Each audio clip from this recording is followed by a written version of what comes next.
ایک مصر رہ گیا ہے، وہ بھی جب تک وہ چون چراں نہیں کرتا، چون چراں کرے گا حملہ کر دے گا اس پہ اور اس کو اس کی اوقات یاد کرا دے گا۔ تو اس کے علاوہ پھر باقی کون ہے؟ پاکستان ہے۔ تو پاکستان ہی ہے جو سعودی عرب کی حفاظت کرے گا، تو اس لیے اس کو تکلیف ہے پہلے نمبر پہ۔ تو پاکستان کو بدنام کرنے کی مہم ڈائریکٹ اسرائیل چلا رہا ہے اور وہاں سے فنڈنگ ہو رہی ہے۔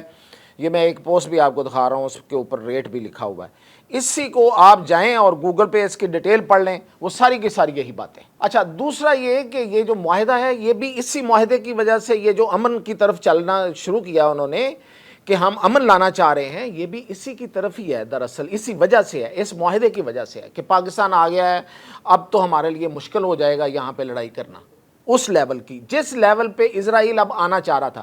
اسرائیل اب یہ جو غزہ کے چھوٹے موٹے حملے، چھوٹے موٹے میں اس لیے کہہ رہا ہوں کہ یہ تو اس کے لیے کوئی پرابلم ہی نہیں ہے غزہ میں جنگ کرنا، تو وہ بالکل حاوی ہو چکا ہے، لیکن بڑی جنگ کے لیے تو بڑی جنگ کرنی پڑتی ہے نا۔ مطلب وہ اگر ایران اس کا جواب دے سکتا ہے، اس کے پاس کچھ بھی نہیں تھا پھر بھی اس نے جواب دے دیا، تو ملکوں کے ساتھ جنگ لڑنا تو اسرائیل کے لیے ابھی بہت مشکل ہے۔ اس جنگ میں کی تیاری وہ کر رہا تھا اور اگلا فیز وہی آنے والا تھا، اب وہ رک گیا ہے پاکستان کی وجہ سے، اور یہی اس کو تکلیف ہے۔ اور اسی تکلیف کی وجہ سے ٹرمپ نے پھر اس کو سمجھایا ہے اور اس کو بھی سمجھ آئی ہے کہ ہمیں فی الحال رک جانا چاہیے، ایک سانس لینا چاہیے، ایک وقفہ چاہیے، اسے ایک انٹرول چاہیے تاکہ وہ دوبارہ سے اپنے آپ کو مجتمع کرے اور کوئی بہانہ اور ڈھونڈے۔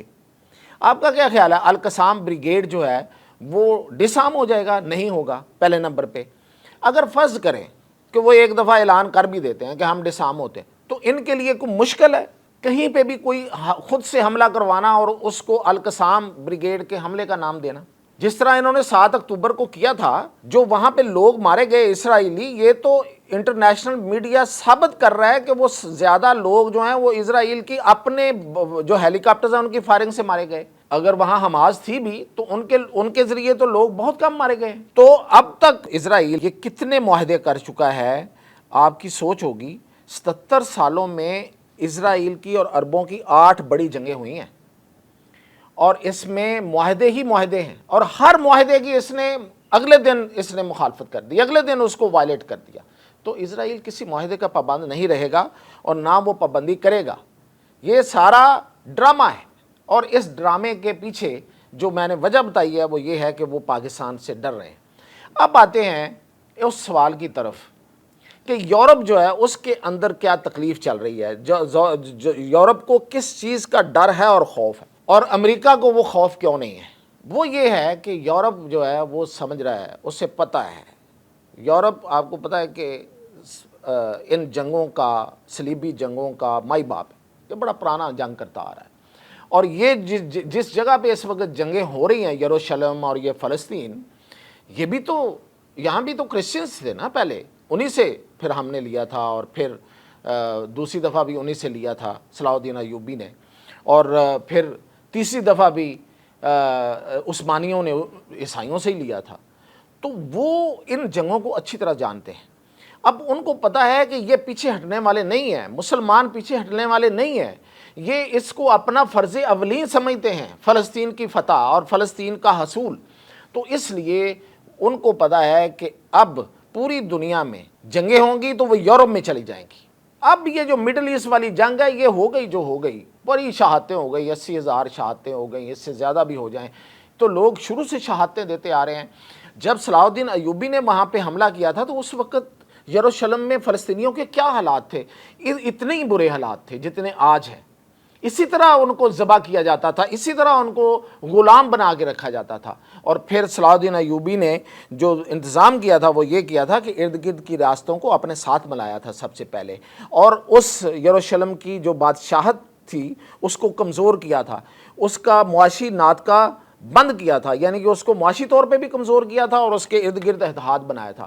آج بھی اگر آپ دیکھیں تو یہ کام کیا کرتا ہوا آپ کو پاکستان نظر نہیں آ رہا تو آپ کی مرضی، میں نے ہنٹ دے دیا آپ کو۔ تو اب یورپ جو ہے اس کا مسئلہ یہ ہے کہ اسے پتہ ہے کہ یہ جنگ اب یورپ میں جانی ہے، اور یہ پوری زندگی کی جنگ ہے، مسلمان نہیں چھوڑیں گے کبھی بھی کہیں بھی کسی کو، یہ 80,000 شہادتیں ضائع نہیں جائیں گی۔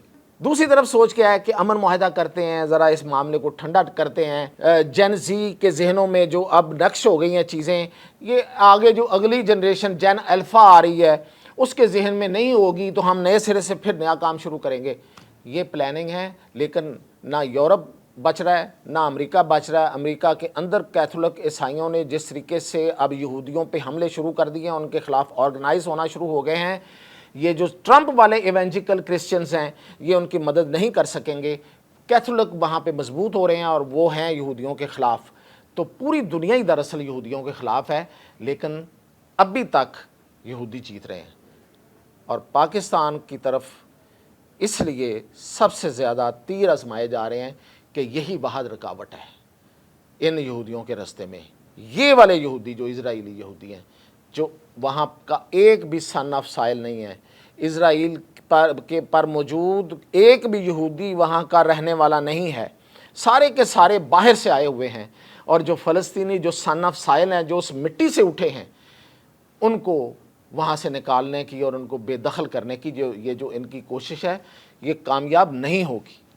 اور اسرائیل کا خاتمہ ہی دراصل امن کا اصل ضمانت ہو سکتی ہے. اجازت دی.